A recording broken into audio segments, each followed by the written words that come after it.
Ahojte dobrodruhovia, dobrodružky a dobrodružíčatá. Počasie na horárni je v poslednej dobe ako utrhnuté z reťaze. Je to skôr také aprílové počasie.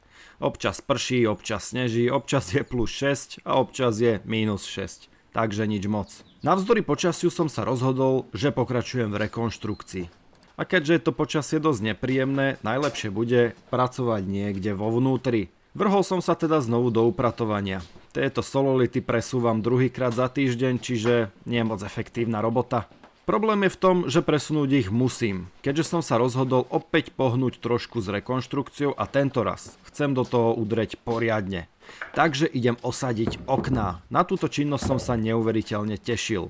Je to veľmi zaujímavá robota, ktorá ma neskutočne baví. Vedel som, že sa do nej ponorím naplno a prestane vnímať čas a priestor.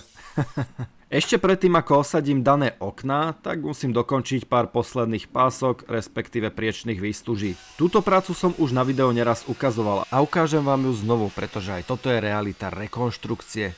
Niektoré práce sú monotónne a trvajú dlho a nie je na nich nič moc zaujímavé. Je to skrátka tá istá robota stále dokola. Našťastie práve tieto pásky sú celkom zábavná práca. Jeden z nedostatkov je nedostatočne veľký kotúč na píle a preto sa musí rezať z oboch strán a občas to musím dorovnávať práve dlátkom. Trošku to predĺžuje robotu, ale to nič. Keďže som byt stále nekúpil, tak sa tu naťahujem s týmto, ale no, berem to ako takú oddychovú činnosť alebo skôr oddychovú robotu. Keď som mal dosť odbornej roboty, vrhol som sa na oddychovú činnosť, ktorá je... no... je to skrátka nuda. Nosil som škrydle. Nie je na tom nič zaujímavé, nie je na tom nič zábavné, je to poriadne otravné a tých škrydiel je tam proste veľa. Nedovolím si odhadnúť to číslo, ale ich tam veľa. Sťažené podmienky a zamrznutý terén mi celú túto nudnú činnosť ešte viac komplikoval, pretože som sa stále šmíkal dole. Do fúrika som preto nakladal čím menej škrydiel, aby to bolo čím menej zaťažené, ale tým sa zas predĺžil čas, po ktorý musím nosiť škrydle. Je to tak nudná činnosť, že tam nemám ani čo natáčať. Proste škrydle.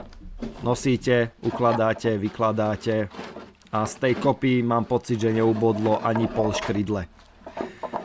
Jediný dôvod, prečo na tom pracujem tak dlho je to, že to už chcem mať konečne za sebou a z krku.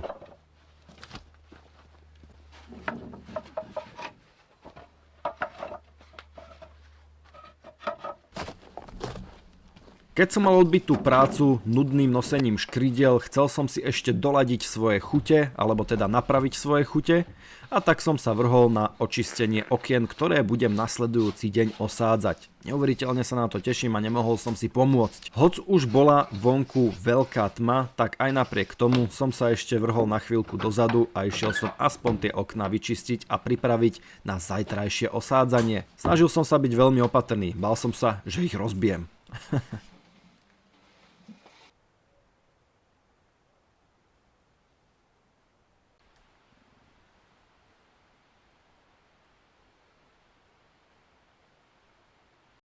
Musím povedať, že to počasie je skutočne veľmi bláznivé. Cez deň sa to topí a v noci začne husté sneženie, padajú gigantické vločky.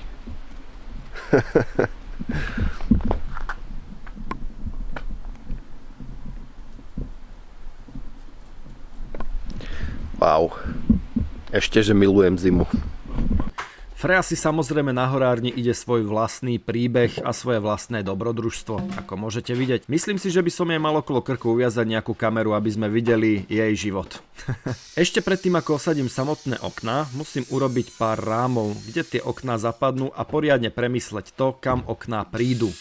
Mám v pláne pomerne veľa okien, keďže celý kamenný dom má malé okienka, ktoré sú pomerne tmavé.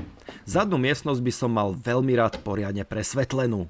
Takže tam dám veľa okien. Myslím si, že na túto zadnú, respektíve bočnú časť steny prídu až 4 okná. No a na tú zadnú časť by som kľudne mohol dať dve obrovské. Myslím si, že to by stačilo na to, aby bola táto miestnosť poriadne presvetlená. Dotyčné rámy stavam z odpadového dreva, skrátka z hranolov, ktoré mi zostali zo stavby. Nemusím teda kupovať žiadne nové, ale myslím si, že ich nemám dostatok. Uvidíme.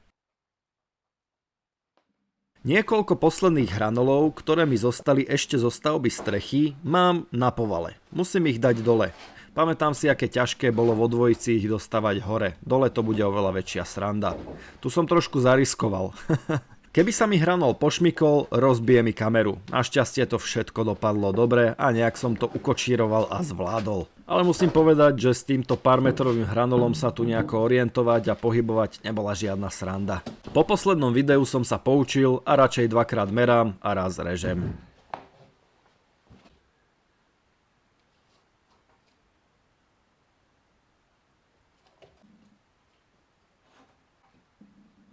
Všetky zábery, ktoré môžete vidieť práve teraz, sú niečím výnimočné, pretože všetky vznikli počas našeho Subatom streamu.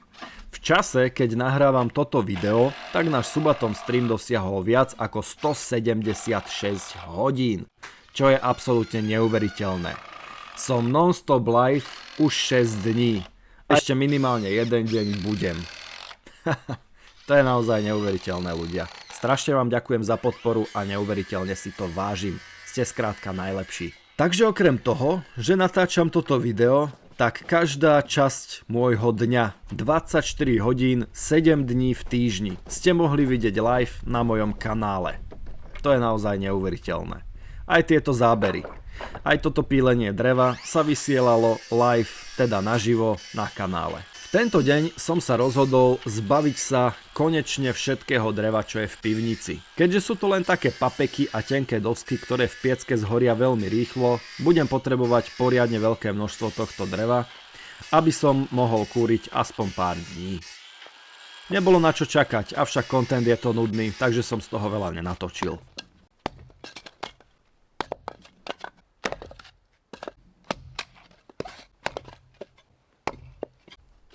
Keď som dopilil drevo, vybral som sa do zadnej časti garáže. Mám tam ešte jeden chcel som povedať roh ktorý a povedal som droh. Mám tam ešte jeden roh, ktorý je, nazvime to, takým skladiskom bordelu. Garáž chcem naplno začať využívať. Presne v tom rohu, kde je plno bordelu, tak tam by som mal rád miesto, kde budem píliť drevo a sekať ho na klátiky. A to z toho dôvodu, že všetko drevo vlastne pílim stále vonku. No a je to nepraktické. Je najlepšie to mať skrátka pod strechou všakže. Samozrejme Freja a jej vylomeniny pokračujú ďalej. Hľadaj,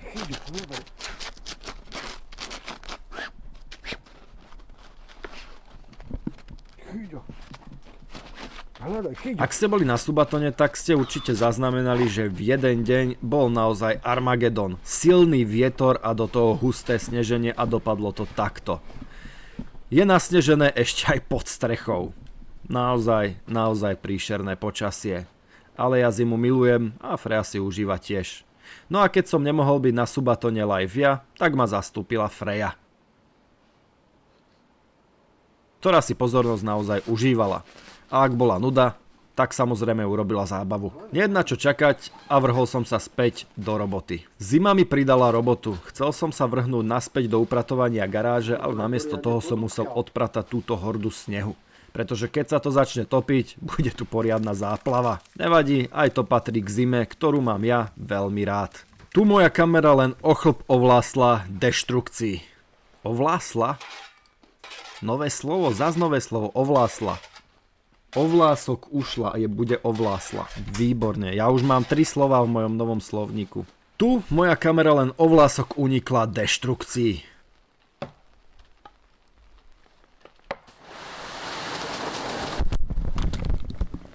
Zo strechy sa zosypala lavína snehu a bolo to naozaj tesné, aby to trafilo kameru.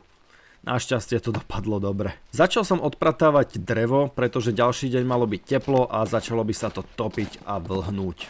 No a samozrejme som pokračoval v upratovaní garáže. Nahromadilo sa mi tu pár ťahal, ktoré určite v lete využijem na nejaké murovanie a už tu zostal iba tento obrovský kovošrot, ktorý, je tu asi úplne zbytočný, takže ho len dám niekam do dielne a keď bude čas, tak to proste povyhadzujem, alebo to tam nechám navždy. Uvidíme. Freja musí samozrejme všetko preskúmať, očúchať a skontrolovať, či je to v poriadku, či to nie je nejaký kontraband alebo cudzí materiál a môžeme si ho tu nechať. Zatiaľ všetko prešlo Frejiným testom, takže v poriadku.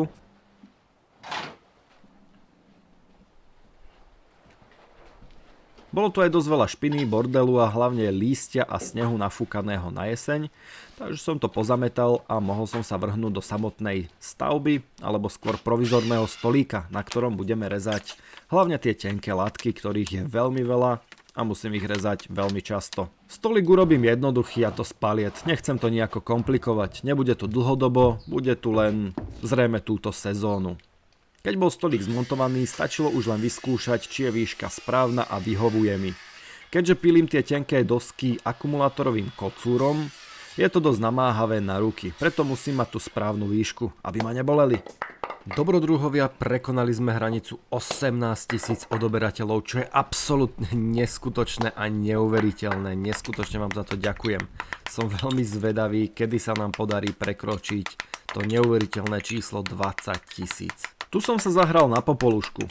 Pozametal som zadnú miestnosť, ktorá už konečne nebude slúžiť na pílenie a sekanie dreva, ale na to, aby som ju poriadne a poctivo mohol zrekonštruovať. No a z tých pilín som povyberal také väčšie kúsky dreva, ktoré skrátka hodím do piecky. Bolo to úplne zbytočné, ale aj tak som to urobil. Tu pokračujem v ďalších páskach. Už je to fakt nudné a otravné, mal by som s tým prestať. Prisahám, že toto je pre dnešné video posledná, ktorú robím. A ďalšie si už nechám mimo záznam. Možno.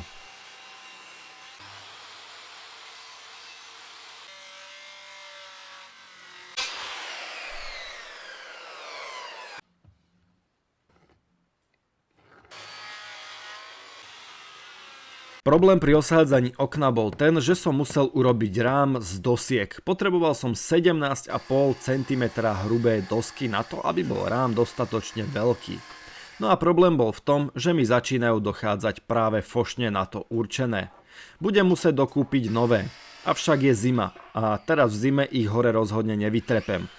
A preto sa modlím, že mi to vystačí aspoň na 2 okná, ktoré teraz osadím. No a potom to už hádam nejako doklepem. Aspoň pár dosiek si myslím, že by som hore na horáreň mohol dostať aj v zime. No a to ostatné, to ma počká na jar. Subatom stream mi dáva riadne zabrať. Málo spánku sa na mňa odzrkadlilo, pretože som urobil veľmi banálnu chybu, a to, že som rám začal osádzať opačne. A našťastie som ho neosadil celý opačne, ale iba jednu dosku, ktorú keď som si všimol, že je opačne, tak som dal okamžite dole. Celé okno som otočil a mohol som začať od začiatku.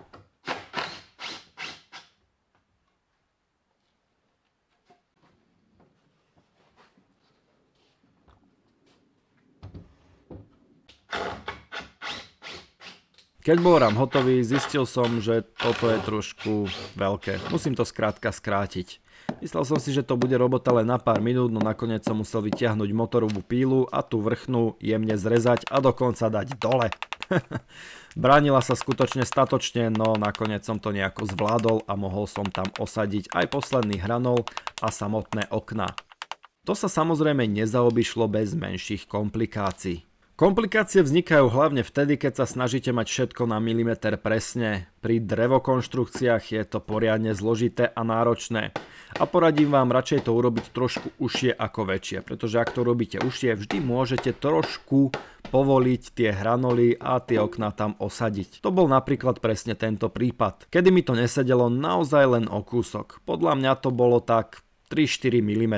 No aj to úplne stačí na to, aby ste tie okná proste do rámu neosadili. No a keď som vyčerpal všetky možnosti, ako tamto okno nejako nasúkať, nechcel som po ňom trieskať príliš silno, aby sa nerozbilo, tak mi zostávala jedna jediná možnosť. A to je povoliť všetky skrutky, urobiť tam trošku medzeru, dosadiť okno a potom ich opäť dotiahnuť. Na tretí pokus mi okno krásne zapadlo do rámu, ja som všetky skrutky našroboval naspäť a okno bolo osadené. Prvé z mnohých. Bolo to oveľa viac roboty, než sa zdá, ale ak to chcete mať pekne a správne a funkčné, stojí to za tú robotu.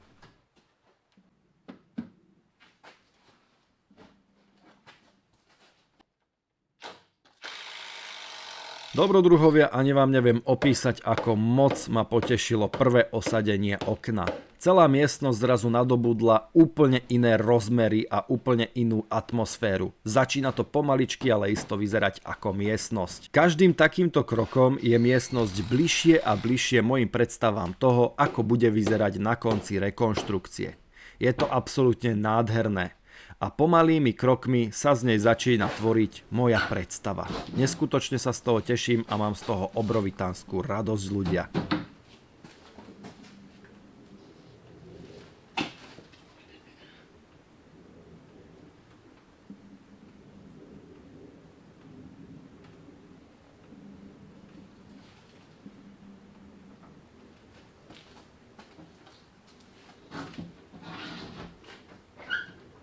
Niet na čo čakať. Ďalší deň ráno som sa vrhol do osádzania druhého okna. Osadenie prvého ma totižto neskutočne nakoplo, motivovalo a urobilo šťastným. Preto pokračujem v stavbe. Dosiek som mal už akurát tak na posledné okno, čo ma veľmi mrzí, pretože musím osadiť ďalšie dve.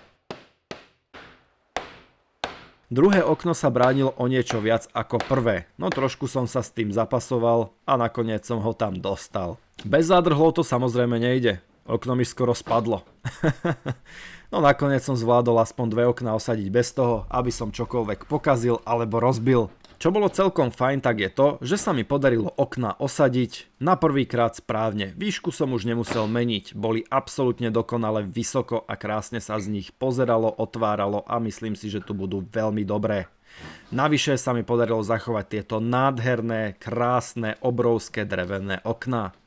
Dobrodruhovia, to bude pre toto video všetko. Jeden deň po roku som vynechal, avšak som viac ako týždeň live, takže mi to hádam odpustíte. Pribudlo neskutočne veľa dobrodruhov, za čo som vám neuveriteľne vďačný. Subatom stream ma presvedčil o tom, že mám tu najlepšiu komunitu a že ste skrátka úžasní ľudia. Som vám neuveriteľne vďačný. Poteší ma každá podpora, nový odoberateľ, krásny komentár, zdieľanie alebo like na video. Ja vám ďakujem a my sa vidíme a počujeme pri ďalšom z mnohých videí. Zatiaľ ahojte.